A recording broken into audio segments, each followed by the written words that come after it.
and welcome to episode 19 of CMTV. I'm Aubrey and today I'm going to be interviewing a longtime friend, Sue Hitzmann, creator of the Melt Method. I bumped into Sue first, I think, probably about 10 years ago at one of Eric Dalton's workshops. And we hit it off straight away, realized the commonalities in how we approach things. We do a lot of our own production, and we're interested in a lot of the same kind of elements of wellness and healthcare and use of technology and a whole broad spectrum of things.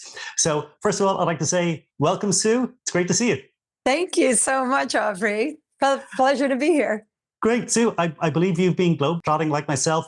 You teach seminars around the world in places like Costa Rica, London, and you're just back from Greece. Yes, I just did my very first couples retreat in Amorgos, Greece, and it was absolutely beautiful and a learning curve. And I just love learning new things and trying new things. I always like just experiencing things that I have yet to experience in life. Excellent. Sounds like a beautiful place to have a retreat. I saw some photos on social media and it really looked fantastic. Yeah, but to talk a little bit about, I suppose, where you came from, talk a little bit about the Melt Method. Obviously, we're going to be talking about our upcoming seminar here in Ireland, and then get a little bit of an overview as well about where people can go once they get really bitten by the bug, which I expect a lot of people will at this seminar. But to start off, I suppose, to set context for our audience, I was going to give my outsider's view of Melt Method and some of the misconceptions that I think people might have. And then please feel free to correct the record and tell me where I've gone wrong and if my misconceptions are accurate. I love it. Go for it.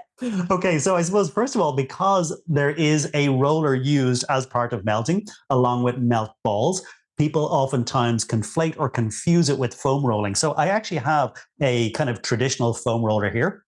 And this is probably one of the more gentle ones. A lot of people will be aware now that the more recently available foam rollers have all kinds of knobbles and bits sticking out of them. And I kind of think, maybe if you're the kind of person who, when they think about the Spanish Inquisition, they get FOMO. These seem more like torture devices. I think they cause a lot of unnecessary discomfort. And it's very different to the roller that you use in Melt, and the purpose is quite different.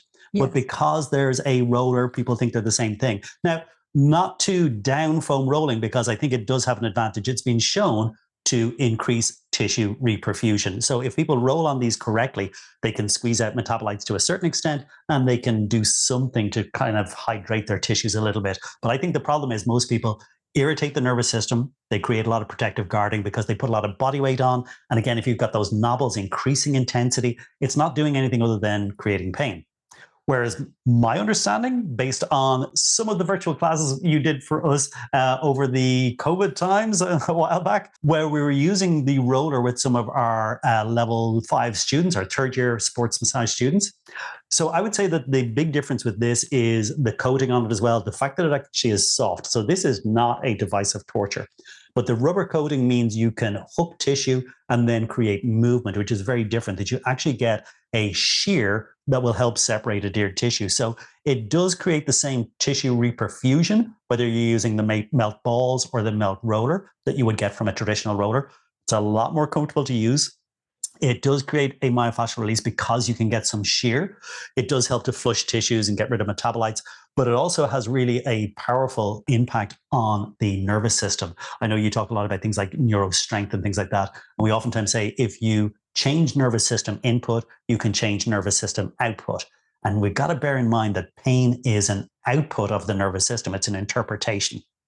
So how did I do, Sue? What did I miss? I thought that was pretty amazing, Aubrey. I thought that was great. Thank you.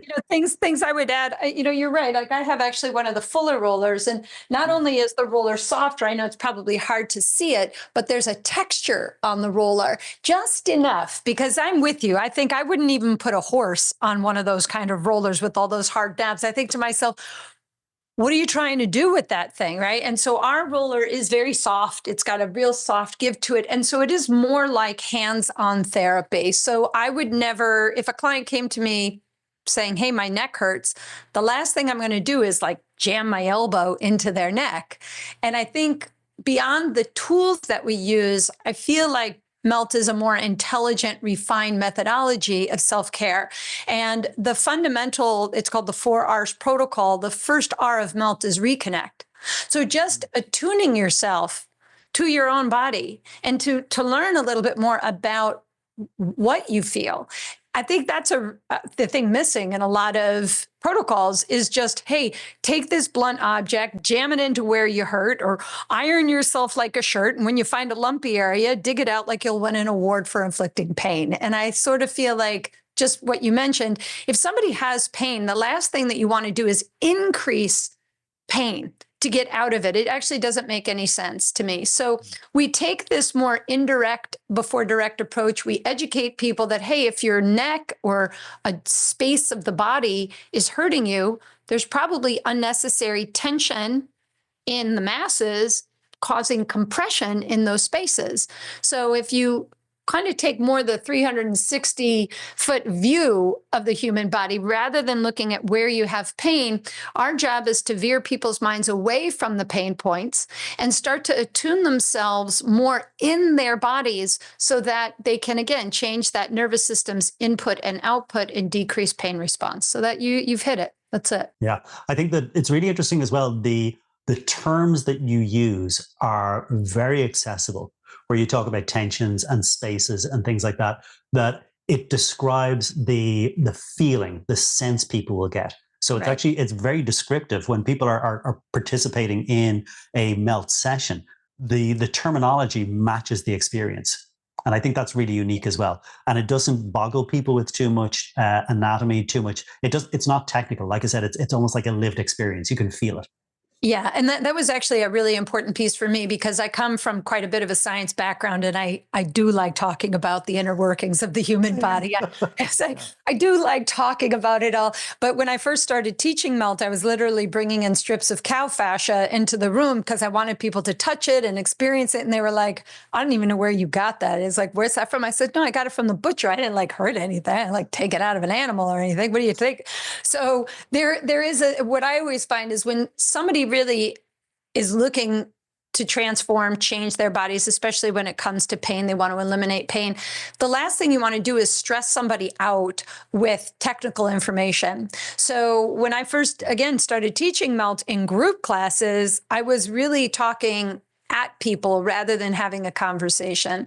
And I learned very quickly that to be able to have a more meaningful dialogue was to simplify, not, and I hate when people say, yeah, you can dumb down things. I go, I don't dumb anything down.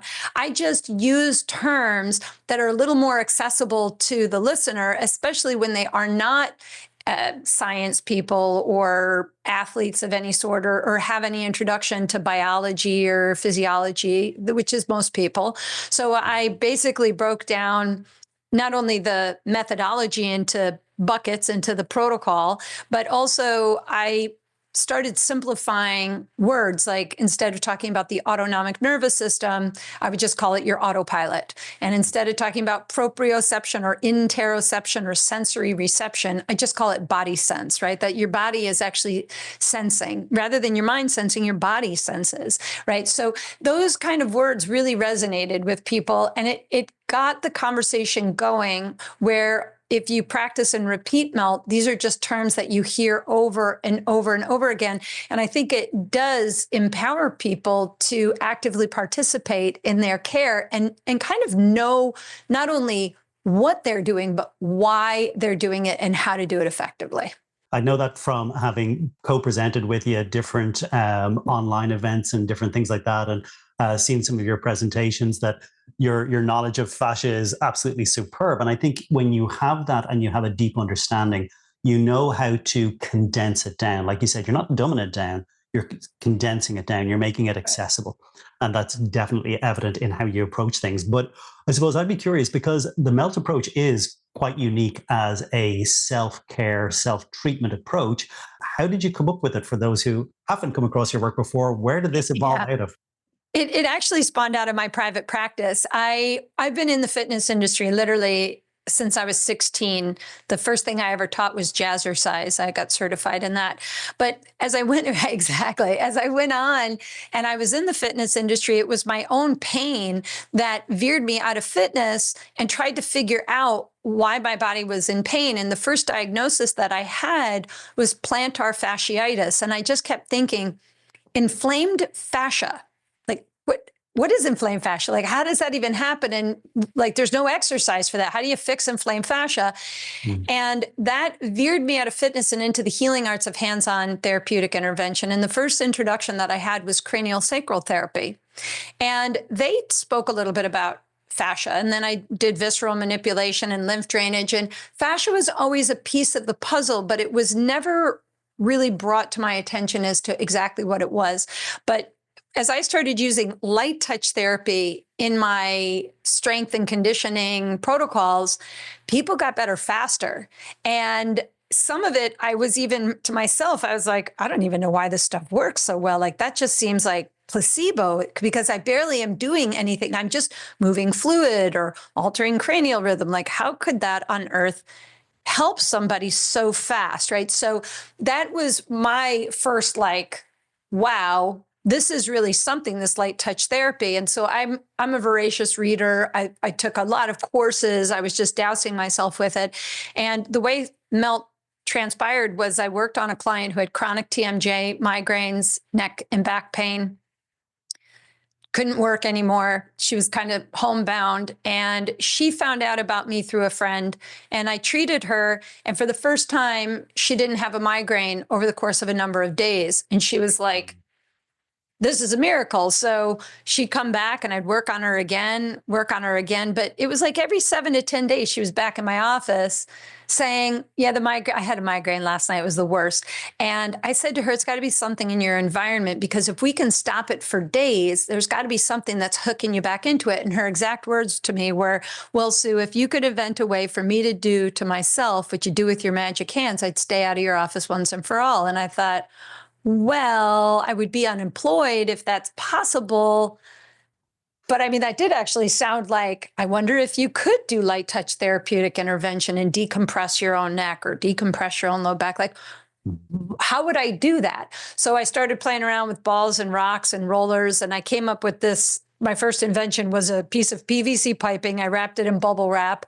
I wrapped it in a yoga blanket and then a yoga mat, and I duct taped the thing together, because it had this softness to it, but also grip, so that you could pin the skin and create the shear force under the underlying substance of the skin. And I started practicing it. I knew I did it. It worked for me. I shared it with this gal, Donna, and she went from going 7 to 10 days without a migraine to 2 weeks to 3 weeks to a month. And then she said to me, you know, if you could invent a way for my husband to stop complaining about his low back pain and have a better golf game, this would help our marriage. And I thought, Melt is like divorce intervention. I love this. Let me think about that. And so then I created so I actually created the method backwards. I did the release techniques first, the neck release, the low back release, and then the hydration techniques to rehydrate fascia, the tension and compression techniques. And then I got really into the nervous system, because once I started learning about fascia, and I was introduced to Tom Findlay, who introduced me to Robert Schleip and the whole fascial community that then ensued. And the research was there about how fascia can alter neurological reception, information back body to brain. And that was it. I thought, my gosh, it's almost a backdoor to the nervous system. Like, instead of trying to change your mind about your body state, go the other way. Change your body to help the nervous system get new input so that it creates new output. And it worked. And, and so that was in the early 2000s. And then I met Gil Hadley, and again, the whole crew, became a founding member of the Fascial Research Society. And by 2006, I started teaching Melt in group environments, because I'd helped thousands of people by then. And then the book came out in 2013 and became a New York Times bestseller. And today we've got about 3,500 instructors worldwide who teach the method in classes, in private sessions that range from personal trainers, yoga, Pilates instructors, to massage and acupuncturists and body workers of all sorts. And that, to me, is exciting, because what you're doing is, I think what I'm doing is trying to empower the practitioner to get people out of their office and back into active living, rather than feeling scarcity and I've got to hang on to my clients. I think if you come from another approach to give them tools to go home with, I think that's what really transforms lives. And I think that's the fundamental basis of what the method was always founded upon. And to some therapists, I think that nearly sounds counterintuitive that you're going, well, if I can get the client out of my office, if I can empower them to help themselves, they need fewer treatment sessions. And they think, oh, that's going to diminish my client base. And it's entirely opposite. That's If right. you really help people, particularly if you can help them long term, they will Mhm. send so many more people into you. You will be a far busier therapist, That's right. which is a nice segue into talking about our seminar that's coming up in October, I because can't wait. I think the whole purpose of this, from my initial concept when I was thinking about doing the stretching and strengthening, and then when I contacted you and you very kindly agreed to come over and teach melt to our guys as well, I thought it was a really interesting way of building people's confidence in providing really valuable self care, home care for their client, because I think it is a weak spot. It's an Achilles heel for a lot of therapists that they have developed great skills and mastery with their hands on work, but they're either not that confident or don't feel they have the detailed knowledge to provide really targeted self care to empower the client to do that stuff at home so that they don't need as much treatment and can actually maintain a better lifestyle, pain free, and, like you said, hopefully be an antidote for divorce and improve sports performance and all kinds of things. Who knows where these things lead? Indeed. So I suppose I'm going to be doing, as we said, kind of stretching and strengthening. And the focus in that is really going to be understanding which muscles are typically short and tight. This is predictable, but we will assess it to ensure the client does have the pattern that we expect, that they do have shortness and tightness in particular muscles. And we'll look at how to truly restore resting length and not do what's commonly done and conflate muscle lengthening with actual stretching. And then the flip side of that coin, obviously, will be to help to provide strength. Once the tight muscle, the antagonistic muscle, has been treated, we can now start strength training those weak muscles. So I think that's going to be huge for people. But melt is an entirely another dimension that we're going to be adding in. And I love the fact that we're going to be going back and forth, that we'll kind of go body part by body part. We'll do some stretching, some strengthening, some melting, and then maybe retest. So That's can you right. give us a little bit of an overview? What can people expect when they sign up for this seminar? The stretching and strengthening, I think most people have some concept of, maybe not the detail that it's going to go into, but they may not really know what are they going to take away from the melt portion. Yeah, well, I mean, there's a few things to unpack here, Aubrey. I mean, first of all, the thing I understand for a lot of clients who go to see a therapist, it's great when you are a good assessor. Right. And I think that what you're going to be teaching them to actually be able to assess, is this muscle firing properly? Right. Is the muscle timing available? And having that as a skill, I feel, is like the 101 of manual therapy. If you can't assess and test, you're just blind shooting, you know what I mean? You're just guessing on, maybe this will, I'm gonna throw it at the wall, maybe it'll stick, I'm not sure. And that's really where the lack of confidence, I think, occurs, is really not having some certainty about what you're seeing, about what you're testing. And so my background was in neuromuscular therapy. So putting somebody in the right position at the right angle to do muscle testing is something that you just go over and over 25,000 times. And you get I feel like I'm very good at that. And the problem with this is then what you want to do is give somebody what's often defined as a corrective exercise. And you're bringing them home with that. There's two things that are going to happen. One, they're probably not going to do it. Number one. Yeah. Number two is the chances of them setting themselves up with the right angle and the right precision without being watched is usually low. So what melt actually started off for me was that I would activate the muscle. I would try to get things to fire.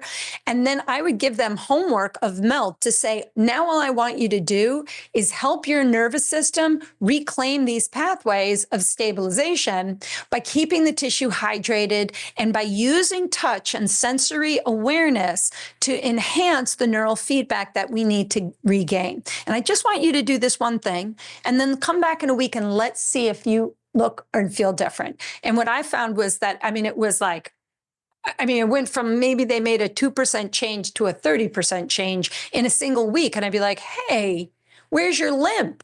Why, they're like, could you see my shoulders like moving like all over the place? It's like crazy. I said, that's amazing, right? So, you start to see that it works. So what what Melt will offer people, especially if you're an instructor, a teacher, or a hands-on therapist, is to give people the right type of homework that's easy for them to repeat, that they're willing to do because they can feel these instant changes as you do it. And what I think we'll do together is really bring some of the precision of at-home and what I call neurostrength to ensure that people are setting themselves up properly to ignite the pathways that you're looking for so that their motor patterns are re-engaging and they get better performance, better results, and they come back feeling and looking better each time that they come back to see you. So in the event that Aubrey and I are doing, I think this idea of giving them first the education of the hands-on palpation, doing the technique and making sure that they have it right, but then using things like a stretch position or a tensional length position, whatever it is. It would be forward bending. It could be a figure four. It could be anything. And then to say, well, let's see how your flexibility is, and let's see how quickly you executed that strength technique that Aubrey gave you. And now let's hydrate the tissue. Let's give the nervous system new feedback. Let's move fluids through the body. And then I want you to go back and retest your ability to stretch, but also your ability to access those positions that you're looking to gain and see if it's different. And I will guarantee people will notice the instant changes. And that's really the beauty of Melt. Whereas when you just do strength work, it really does take quite a bit of time before the body really resets to something new. You have to practice and repeat. But with Melt, from the point when you assess your body for some of the accumulative tension and the mismanaged compression in the body, and everybody has common imbalances. So once you notice where your common imbalances are, and then we treat and we reassess, there's an instant change. And that is the hook of Melt, because if you can get somebody who's in pain to change their perception of how they feel in a quick shot, that's so good for the nervous system. That's also good for our mind, because it makes us realize that we can change a circumstance or a situation and take control of how we feel. And that, I think, is what we're going to arm people with, are tools that not only can they do for themselves, but now they can pass this along to their clients. And I'm telling you, Aubrey said it, I've said it, I'm going to say it again.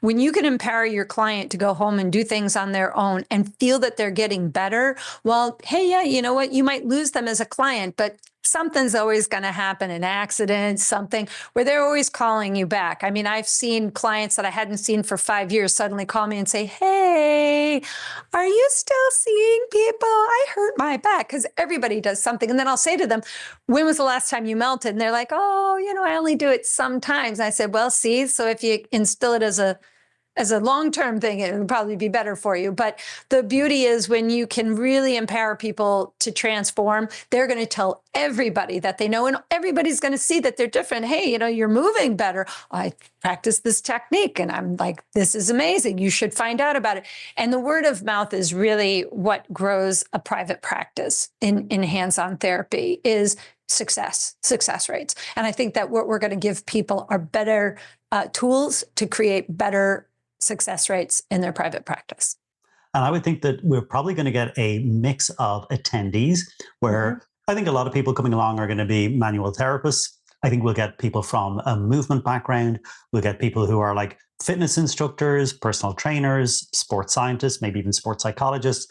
But I also think from the stretching and strengthening point of view, we've had a couple of people who will say, I just want to go for my own interest in self-development. Would you say the same was true with Melt, that people could come along with no prior experience of Melt at all, jump in and really get value? 1,000%. Yes. And actually, I think that's the beauty, is that even if you are a practitioner, yoga, Pilates, personal training, anything, you're a massage therapist, an acupuncturist, the first person you need to be able to help is yourself.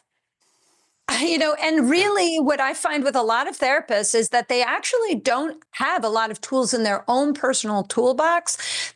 What is the saying? The cobbler has the worst shoes, or the most holes in their shoes, because you're always focused outward. But really, when you begin to feel the transformation and changes, it's easier for you to convey it to your clients. And whether somebody has anything in their background, they've lifted weights, they run, they bike, knowing this information at the 101 is what we want to share in this session, is to give people a taste of some of the methodology. I can't teach you the whole method in a few days. The method has like literally hundreds of different techniques, but the fundamentals of like the foot treatment, the hand treatment, the neck release sequence, the low back release sequence. These are things that are easy to perform.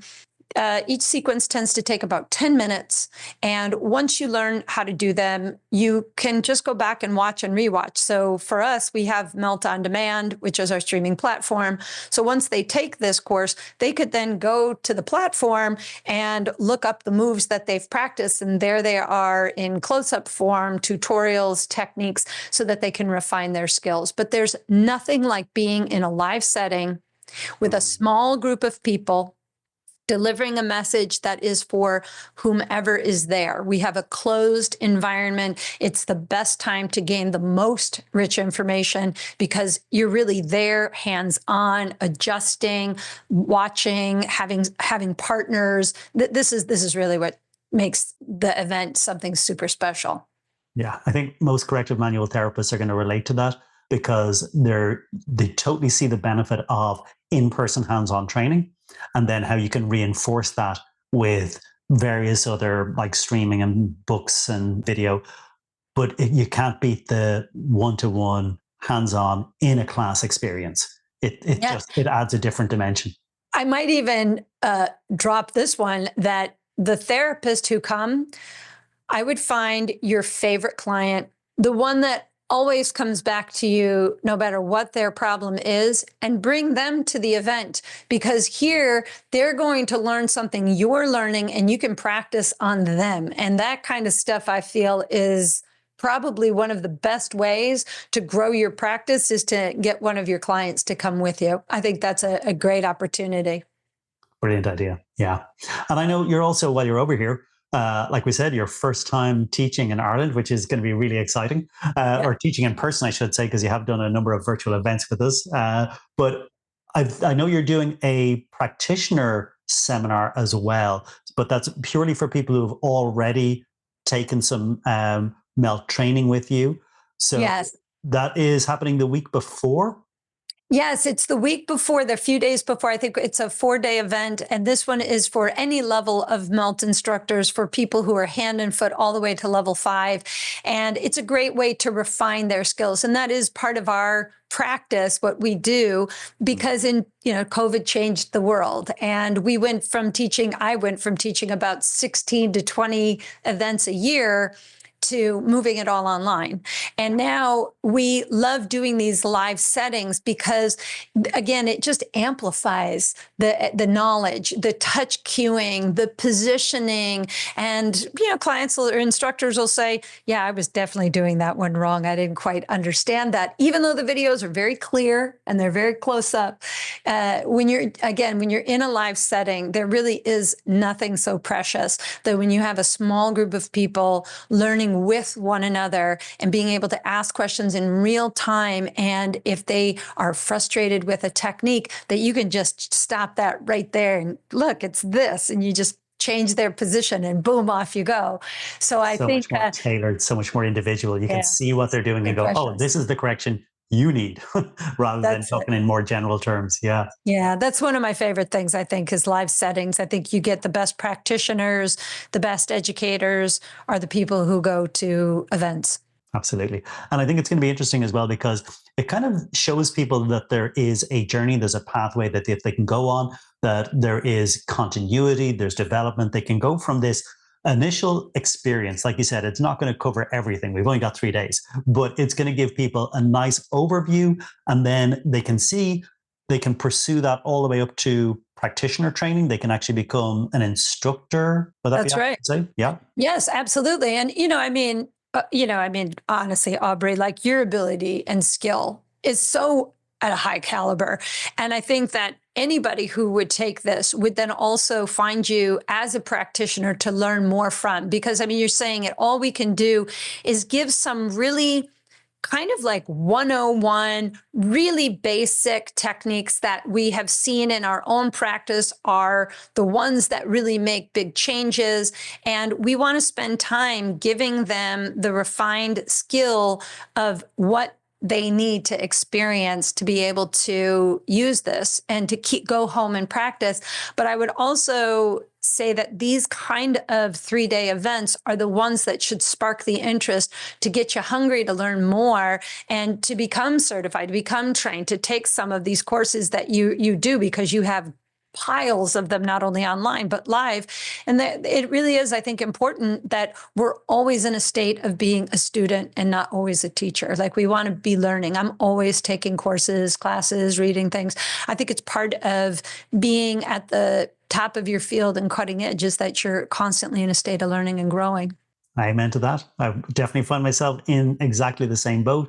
That 36 years in, you're still studying. There's always things catching your interest. There's new understanding coming across. And I think that this workshop will take people from all the way from absolute beginner, people with no prior experience, up to advanced and experienced body workers, movement professionals. I think it's really going to cherry pick a lot of the nuggets that people will, like you said, the most popular techniques, the things that we find create the most change for the widest number of people. So I think wherever you are on that spectrum, you're still going to get a huge amount out of this workshop.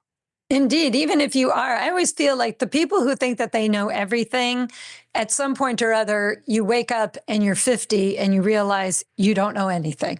Okay, so when you're young and you feel like I've got all the assets and all the tools and all the knowledge, I can only just say from personal experience, there's always more to learn. And sometimes I've taken people's courses where I already know a lot of the things they're talking about, but their delivery of it, their way of seeing things is like, gosh, that is not the way that I would have thought about it, but that's great, and then you just pick up a piece, just something that's like so great and so valuable that you continue to use it over and over and over again. Yeah, sometimes a different perspective just connects dots for you. Yeah. Pieces of information that you are already familiar with, but you sometimes just it's like a shift in perspective. It's like now you're looking at something from a different angle, an unfamiliar view, and it gives you new insight. And you go, oh, that actually connects that way. Yeah, I oftentimes think of this like exploring a city, and you're walking a route, and you go, oh, I can actually this one leads around the same way, and that's a shortcut. So even stuff you're familiar with, you can develop deeper understanding, see things from a new dimension, just from experiencing somebody else's perspective. So yeah, yes, yes, and there's just so many people who struggle with some joint pain. I always say to my clients, I've never worked on somebody who's had a hamstring replacement, but I've worked on a lot of people who have hip and knee replacements. So, it's the thing I think that's missing in traditional fitness, in traditional weight training, in traditional yoga practice, Pilates.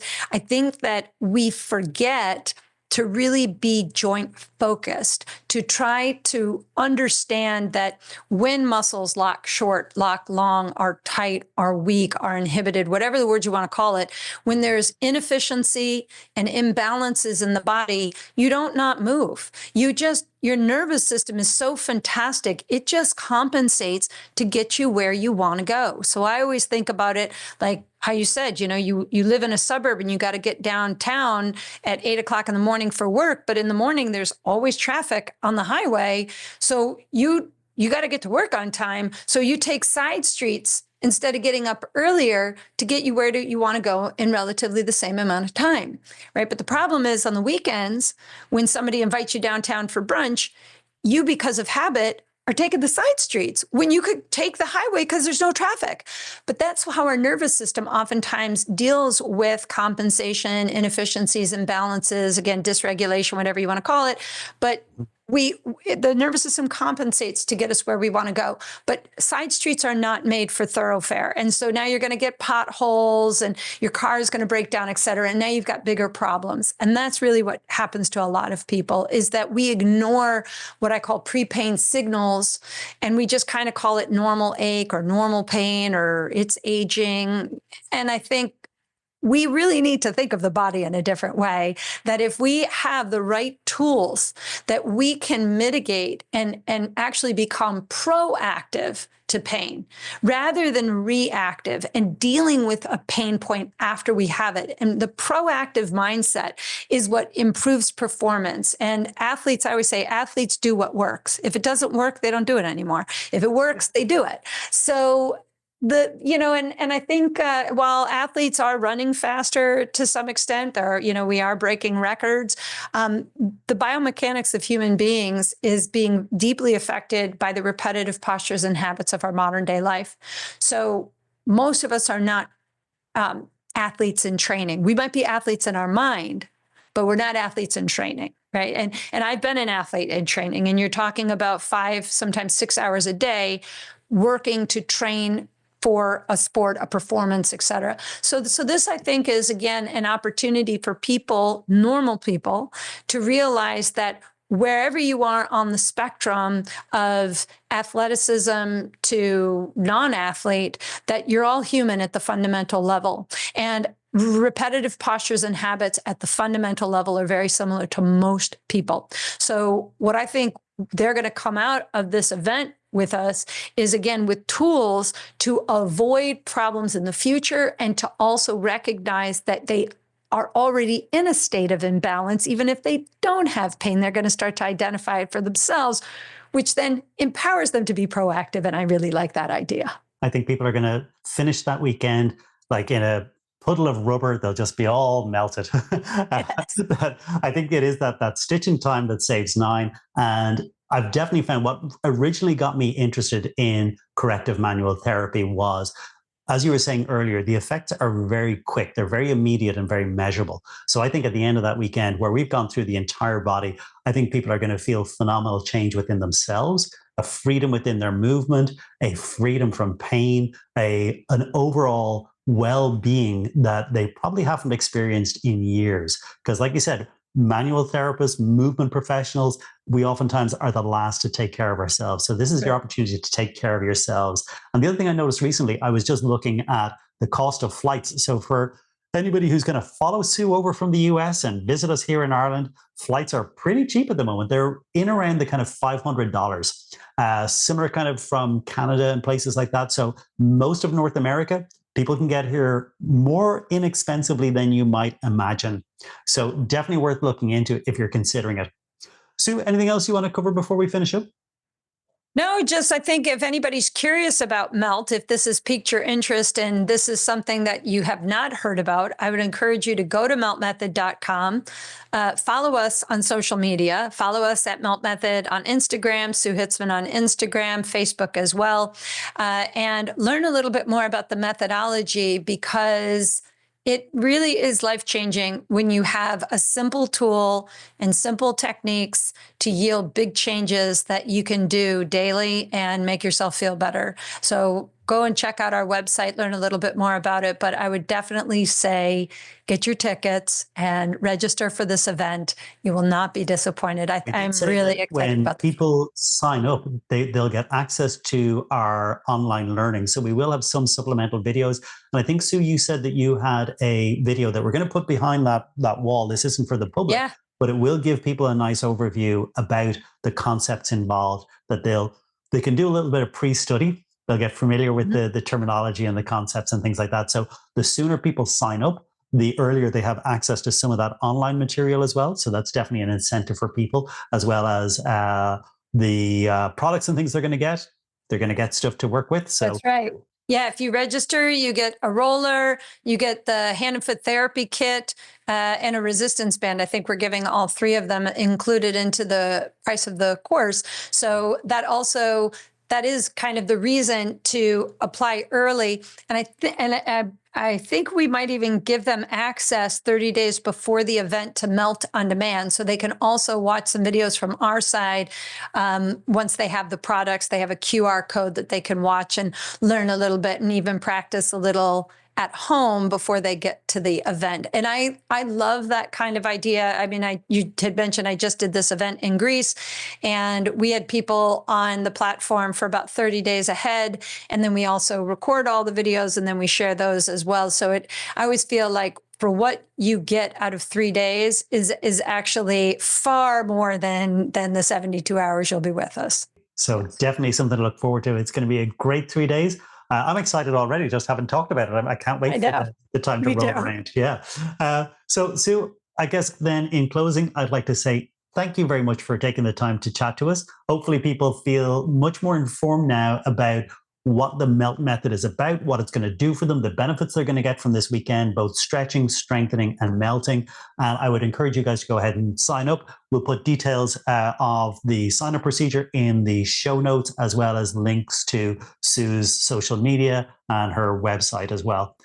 So, Sue, thanks very much. And we look forward to seeing you in person here in October.